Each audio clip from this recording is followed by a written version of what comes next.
Hey, I'm your host, Kevin Noon, and welcome to the Big Me Kickoff. I guess that means you could call me Big Noon. You can call me Kevin, just don't call me late for dinner.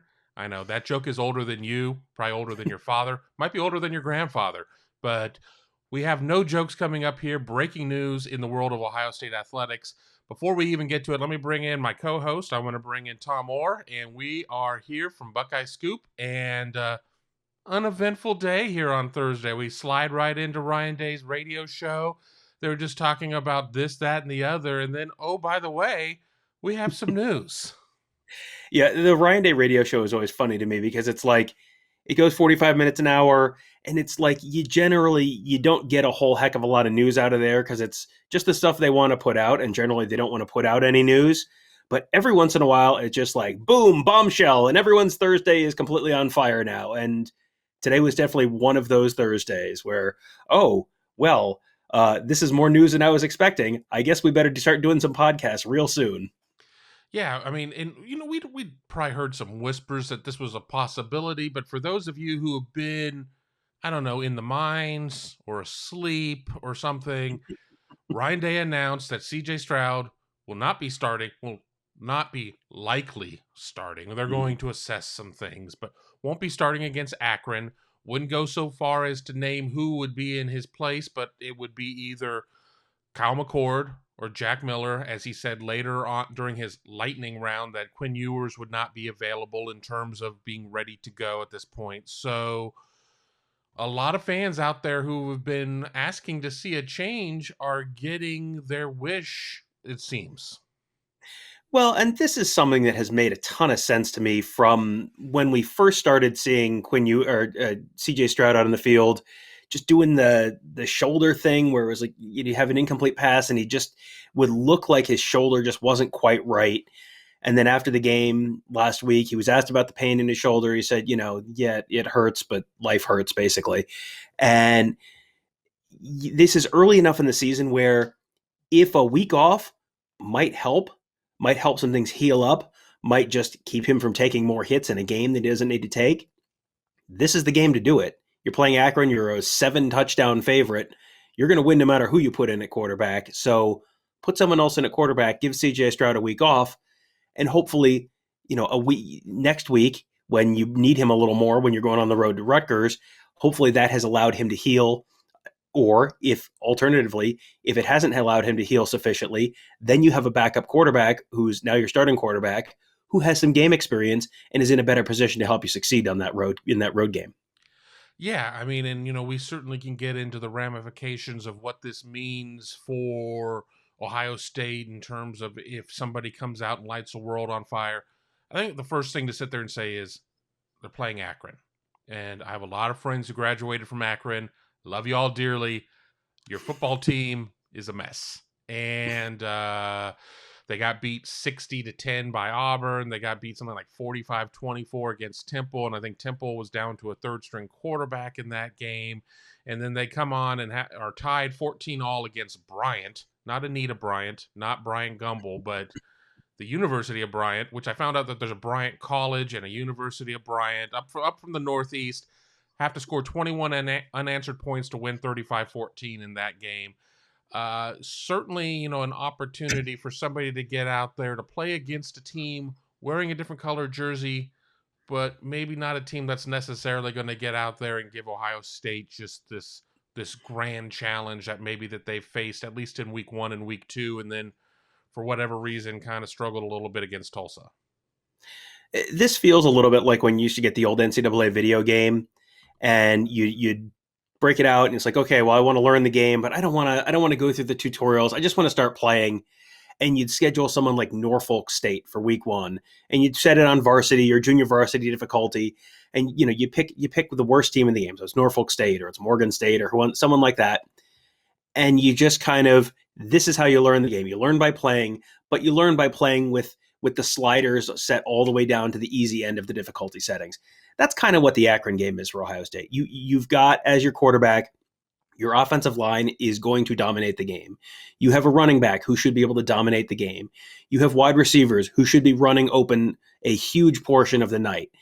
This is like, You know, remember the old Staples easy button? This is kind of like the Staples easy button for breaking in a quarterback.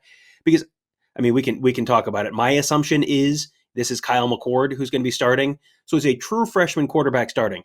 Go back to, I mean, I don't think that's happened since what, Braxton Miller at Ohio State hasn't started a true freshman starting a game. Right. Go back to Braxton Miller's freshman year. Like, it looked rough at times. Now, I think Kyle McCord's a better passer than Braxton Miller was back then, and Kyle McCord probably has a better supporting cast than Braxton Miller did then. But this is still a true freshman quarterback. That is not an easy ask. But when you have substantially better players all across the field than your opponent, that makes that at least a manageable lift for your first game. Yeah, exactly. And let's just remember that Braxton Miller, we saw so much improvement from him in terms of being a passer from his first game to his final game at quarterback, because as we know, his career got derailed a little bit there. But and I don't think anybody's ever going to sit there and confuse Braxton Miller, the passer, with Dwayne Haskins, the passer, or with Justin Fields, the passer. And I think when it's all said and done, with Kyle McCord, the passer. Kyle McCord certainly is, I think he's better suited for being put out in that type of situation, because Braxton Miller was the true definition of that dual threat type of guy. Whereas, Kyle McCord absolutely can run, but he's, everybody's like, oh, he's got the best arm on the team. He's got the best arm of the team. Well, now we're going to get a chance to see that. Yeah, and you could call Kyle McCord a dual threat quarterback because he can run. He's not, he is not. You're not going to confuse him with Justin Fields or Braxton Miller. He's maybe more like the JT Barrett kind of runner, where he's not going to, he's not going to be winning any sprinting competitions on the team, but he can move the chains. But he is like, if you're going to call him a little bit of a dual threat, he's on the like 85% passing, 15% running side of the dual threat scheme or spectrum. Braxton Miller was on the 85% running, 15% passing end of things when he was a freshman. But I mean, this is a situation where he is as set up to succeed as he possibly can be coming into this game. You're going to have time. You're going to have a rushing attack that the opposing defense has to respect. Otherwise, if they do the drop 8 thing that Tulsa did, they're going to give up 400 yards rushing. So they know they can't do that. But then if you're bringing extra people in the box to try and stop Travion Henderson or Mayan Williams or Master Teague or whoever that is, then you have Chris Olave, Garrett Wilson, potentially one-on-one. I mean, they can't double everyone. Someone's going to be one-on-one, and those are battles that Ohio State players they're going to win. Like, period, end of story. Ohio State players are going to win one-on-one battles against Akron players. So that makes this, I think, a very good entry point for one of these guys. And then the question is, okay, how good do they have to look for not just fans to go, hey, this guy looked pretty good. I wonder if he should start next week against Rutgers, even if CJ Stroud is healthy. But for that to actually be a little bit of a conversation for the coaching staff as well. I mean, I feel like those are probably two very different points. I think, the first time someone completes 3 passes in a row, everyone in the stands is going to be going, he should be the starter. Like, well, maybe not. But I do wonder at what point that actually does become a conversation inside the facility. Yeah, absolutely. And we'll get to that one here in a minute here on the Big Me Kickoff. I think that the point that people are going, the fans, we'll talk about the coaches in a minute, but I think the fans are going to be that first quarter. We can sit there and we can look at the first quarter stats for CJ Stroud throwing the ball, and I have them here for the first 3 games. Minnesota 4 of 6 for 32 yards, Oregon 7 of 10 for 43 yards, Tulsa 2 of 6 for 25 yards. So that totals up to. Sorry about that. That totals up to 13 to 22 for 59.1% and 100 yards. 100 yards of passing at that point. So, I think if Stroud comes out, or I'm sorry, if McCord comes out and is 6 of 8 for 100 yards and a touchdown, I mean, because there have been no touchdowns, no interceptions in the first quarter for Stroud at this point, I think people are immediately going to start building a statue to him over where the old tennis courts were over there by what's now the RPAC, which in our day was Larkins Hall. I think that people are so ready to see a change, even though it's very easy to sit there and lose track of what his numbers have been. But I don't think anybody can deny the fact that slow starts have been CJ Stroud to this point. And while he hasn't necessarily made those first quarter mistakes, people get really antsy when they saw 2 years of Justin Fields and this team got off to some pretty good starts. And you go back and this team has not yet scored double digits in the first quarter. They've only scored one. They've either been held scoreless in the first quarter, or kicked a field goal in the first quarter, or scored one touchdown in the first quarter. That's it. They have not hit 10 points in the first quarter yet. And with an Ohio State offense as explosive as this offense is, you're expecting 40 something points a game, which means you should be scoring double digits in most quarters. And it's not just that they haven't scored double digits in the first quarter. It's that very consistently CJ Stroud has come out and just looked a little bit off. And he's looked a little bit off in very consistent ways, where he's not just missing, he's consistently missing high in that first quarter. He's just sailing passes a little bit too much. And I think it's probably a little bit of a combination of maybe some lingering issues with that shoulder and maybe getting that shoulder warmed up to start the game, but also just some nerves, some jitters for a first time starting quarterback. It's understandable, but I think it's enough of a pattern now that people are sort of picking it up. And so if you come out and it's 17-0, 21-0 in the first quarter against Akron, you're going to have, Twitter is just, Kyle McCord's name is going to be trending on Twitter. CJ Stroud's name is going to be trending on Twitter. Quarterback controversy is going to be trending on Twitter. And, it's Akron. Don't read too much into it. This is a game where you almost feel like you can't necessarily read anything great into it from Ohio State's perspective, just because if they win by 60 points, it's like, yeah, they're supposed to win by 60 points. That's literally what they're supposed to do in this game. If this is somehow 28-17 in the third quarter, that's like massive flashing red light danger. I don't expect that, but I don't think you can read too much into if things look just magical and wonderful with Kyle McCord in there. I don't think you can immediately just say, and he's the starting quarterback now. Yeah, this is one of those games. We always talk about the games where you have nothing to gain and everything to lose. You're supposed to beat this team. So, the odds makers are saying 7 touchdowns. It was opened as like a 53-point line or something. Just outrageous line. So you come out and you easily dispatch of Akron, and that's what you were supposed to do. You come out and you struggle with them, and then all of those problems are just amplified on the up to the nth degree, because wow, you're just doing this against 105 guys that you just found walking around on the out on High Street. What are you doing at this point? So what are your thoughts in terms of, do they really try to ease, and we're just going to say McCord at this point. All apologies to Jack Miller. It could be Jack Miller, but I think we both agree that it's going to be McCord.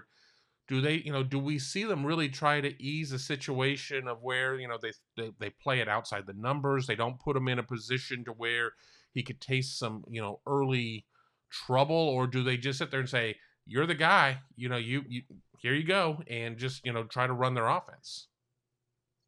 I think they're probably going to try and set him up for some early success, and that probably means leaning on the running game a little bit more to set up some easier throws. And they've tried to keep CJ Stroud kind of outside the hashes or outside the numbers to a certain degree in the early games. You go back to the Minnesota game and look at the sort of the passing chart there. I think he only had one pass between the hashes in the sort of like intermediate portion of the field. Like way downfield is one thing, but sort of in that sort of intermediate like linebacker drop zone portion, I think he was 0 for 1 for an interception against Minnesota. They don't throw it there very often, because you put it out in space. You put it out wide, put it in your wide receiver's hands, let them go make a play, like make them go figure it out. And that was, that worked. You send one out to Garrett Wilson, he breaks one tackle and he goes. You send one out to Chris Olave. You take the balls in the air for a relatively short amount of time, and then Chris Olave runs for a long distance after that. You have the skill guys to be able to do that. The perfect example of that week one was the screen pass to TreVeyon Henderson, where the ball's in the air for 5 yards, and then TreVeyon Henderson runs 70 yards with it. That's the kind of thing I think you're going to try and see. You're going to see some early stuff just to get his confidence up, get him comfortable, get him in rhythm, use that running game. But I do think, you mentioned it earlier, Kyle McCord, potentially the strongest arm on the team. I think they're going to let him cut it loose at some point too. And you can be strategic about that. Use that TreVeyon Henderson run. TreVeyon Henderson runs for 9 yards on first down. Okay, now it's 2nd and 1. They have to kind of respect the run there. Then you take a shot over the top when it's, when you're kind of on schedule, ahead of schedule, and in a kind of run or pass down. That's when you maybe take a pop down field and see see what Kyle McCord can really do. You and Tony Gerdeman do predictions each week, and you don't let me play in your playground for that one. But You don't want to do that with Tony. Tony's terrible to do that with. You don't. I'm helping you by not letting you do that with Tony. probably. But what? Let's say that they really lean on the tight ends, and we always laugh. Oh, this is going to be the year of the tight ends. This is going to be the game of the tight ends. But that's a pretty nice safety blanket to have underneath with Jeremy Ruckert et al. In that group. What would you set as an over/under for tight end completions in this game? 3.5, maybe. I mean, you figure Cade Stover gets one, maybe G. Scott gets one, Jeremy Ruckert gets one or two. I mean, I don't. I think they have enough other guys where you can swing it out to Mayan Williams, you can swing it out to Master Teague, you can swing it out to Trevion Henderson. You can, have Jackson Smith and Jigba run just a little, curl route or something. And I mean, you have other guys who can be that safety blanket kind of guy that at this point, betting the over on anything involving the Ohio State tight ends is a great way for you to have lost your house and your family farm and your car and all of that. So you never want to go too crazy assuming that they're going to do that. It's logical. It makes sense.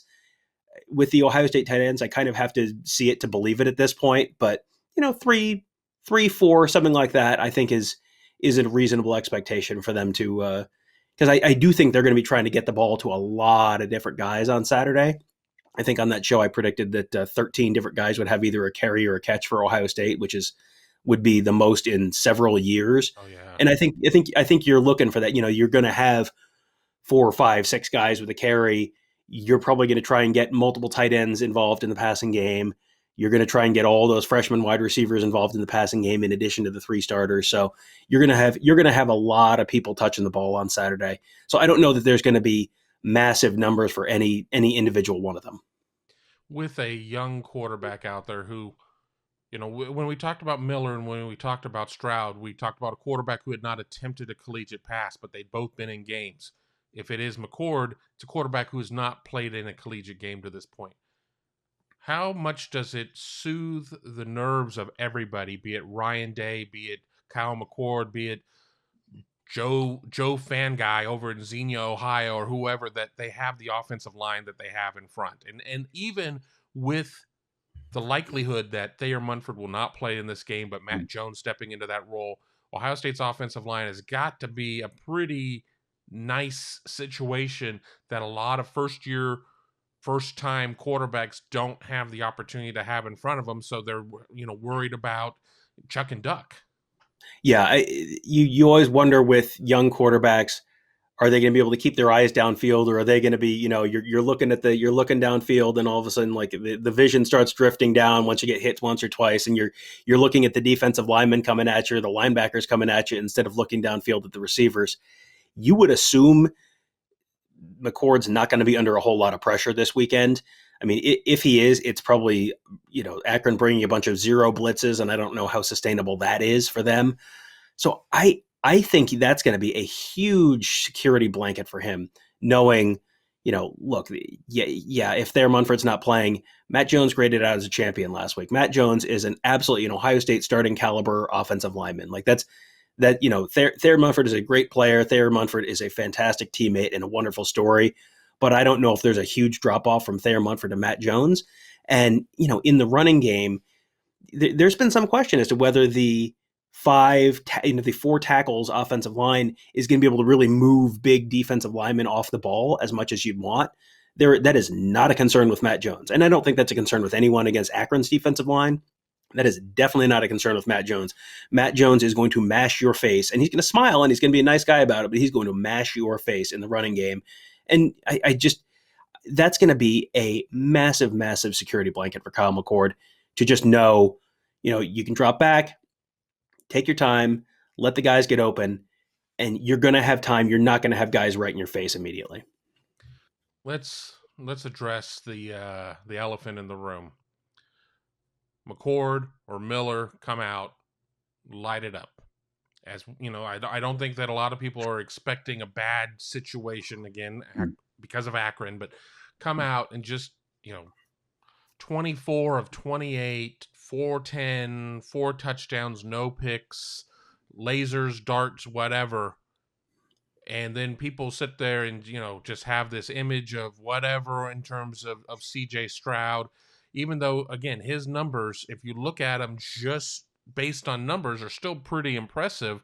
But people remember those high early passes, or maybe a couple of, ones that kind of bounce a little bit before it gets to the receiver.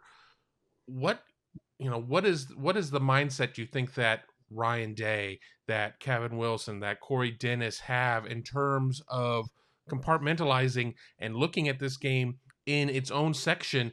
And then I know Ryan was asked on the call about, is this, a situation, is this still an open quarterback battle, or is, when CJ's healthy, is it his position?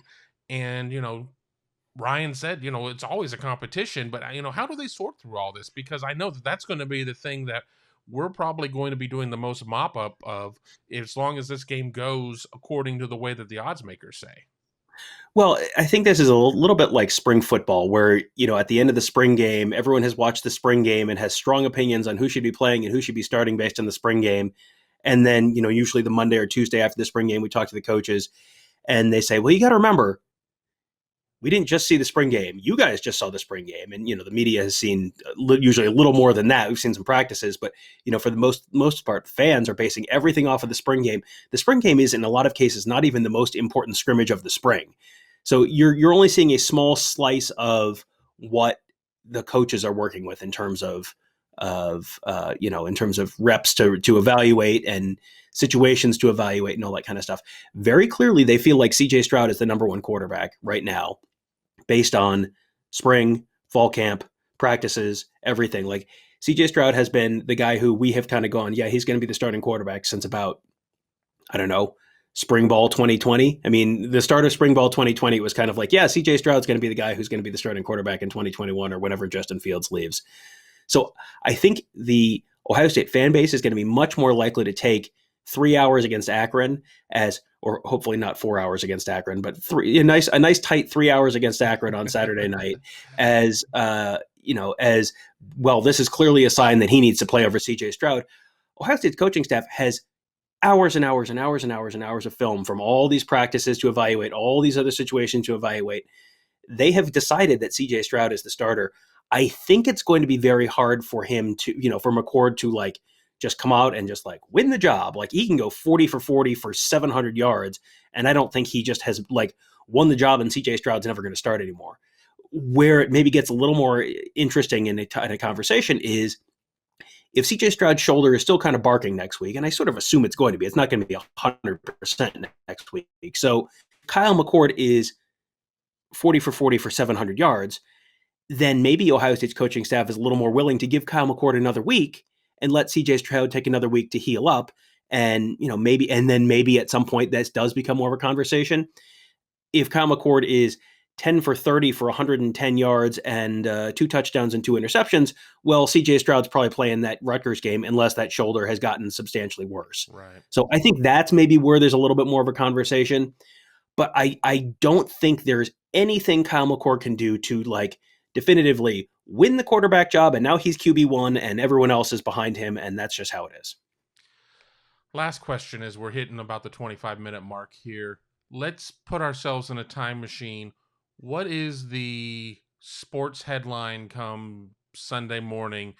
Well, both of us know the inside joke here. This game probably isn't going to make the paper because of ridiculous printing deadlines and so on and so forth. But if it did, what's going to be the headline in terms of quarterback play? Put on your prediction hat. What is that headline going to say? I think Kyle McCord has a good but not mind-blowing day. I think Kyle McCord will probably make some plays that will stick in people's minds just because of the arm strength. There will be a ball he throws 60 yards in the air that someone catches and runs in for a touchdown that every Ohio State fan is going to lose their minds when it happens. But I don't, I think the headline is going to be, is CJ Stroud's job in jeopardy? ? But the answer is probably no. But I think that's going to be the conversation around the game, that I think Kyle McCord will play well enough that people are going to have a conversation about it. But I don't think that the conversation is necessarily really going to be I don't think that's necessarily going to be the conversation that the people who really matter in this case, meaning the Ohio State coaching staff, I don't think that's the conversation they're having at that point. But I do feel like the fact that this is such a talent imbalance in this game, he's set up to succeed so much that I feel like he's going to succeed. I don't know that it's going to be, it's like I said, 40 for 40 for 700 yards. Like, of course, that's ludicrous, but 600 yards, 300 yards, 250, something like that. Like, that's possible. 3 touchdowns, 1 interception, something like that. At that point, it's at least, fans are having that conversation, if not anyone else.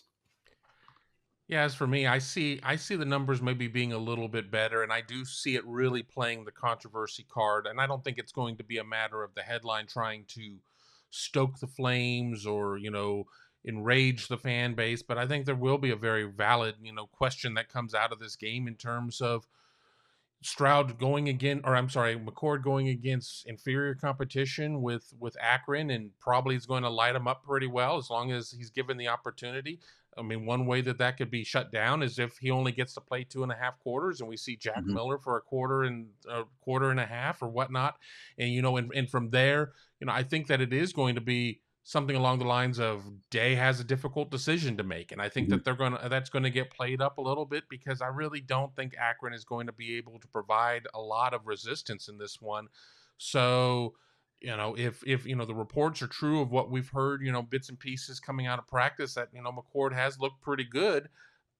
You sit there and he goes from working with the twos probably to working with the ones, and there's not a lot of drop off from ones to twos when you got guys like Harrison, you got guys like Egbuka there, but you sit there and you give him Smith and Jigba and Olave and Wilson, and the sky's the limit. What'll be interesting is, what does Jack Miller look like in that last quarter and a half or 2 quarters? Does Jack Miller come in and also go 15 for 18 for 180 yards? Because then I think a lot of people will go, well, it's just Akron. They can't all be amazing. Or does Jack Miller come in and, complete 50% of his passes and McCord is completing 85% of his passes? And, then that maybe becomes even more of a conversation in the fan base. It's going to be a story. Like, it's very clear. I mean, the quarterback is always a story. That's just kind of how it is on every football team, especially now you're going into Big Ten season. You're going into, this is a Rutgers game that I think is a little dicier than people maybe want to admit right now, or maybe are thinking it is right now, especially with a quarterback who's either going to be a second-time starter or potentially not 100%. I mean, this is going to be I'm going to be interested to see what it looks like on Saturday, but then the week after, I mean, we're going to have a lot to talk about that week after coming into that Rutgers game. Last week against Tulsa, heading into a Rutgers game, now an Akron game with a new starting quarterback. This was supposed to be like the 3-week stretch or 4-week stretch of the season that was just kind of like, just sort of a speed bump as you were kind of going down the road and you barely paid attention to it. These are now 3 games that have been like really intriguing all of a sudden, back to back to back. Not necessarily for reasons that Ohio State fans would like to have them be intriguing, but there is a lot to talk about and a lot of interesting storylines that we're going to be watching for the next few weeks now. Yeah, and for the last couple hours, nobody's talked about no pass rush. I have not heard any questions about pass rush. I've not heard any questions about free safety. Yeah. I mean, it's amazing what a quarterback situation does for the defense. I mean, I don't, the defensive situation is still there, but we're all focused on the quarterback because, that's just the nature of the game. Yep. Yeah, that's it. It's always sort of the default story. If it can be a story, it will be a story. And it can be a story now, so it will be a story, and it's going to be a story probably for a little bit until this thing sort of sorts itself out, either with CJ Stroud getting healthy or some other twist and turn in this whole saga. Yeah, exactly. So you're going to have to tune in 7:30 on Saturday, Big Ten Network. I'm sure I'm going to hear again. Why is it a night game? We'll just keep talking about that one. Thank the networks there. But Tom, I want to thank you for joining me here on Big Me Kickoff, and I want to thank you all for watching. If you're catching us on YouTube, be sure to subscribe to the channel, hit the bell. Don't miss any of our great content we have there. If you're listening audio podcast, be sure to hear us on Spreaker, SoundCloud, Apple, any of those great platforms out there. Don't miss a single episode, and we will talk to you again here very soon.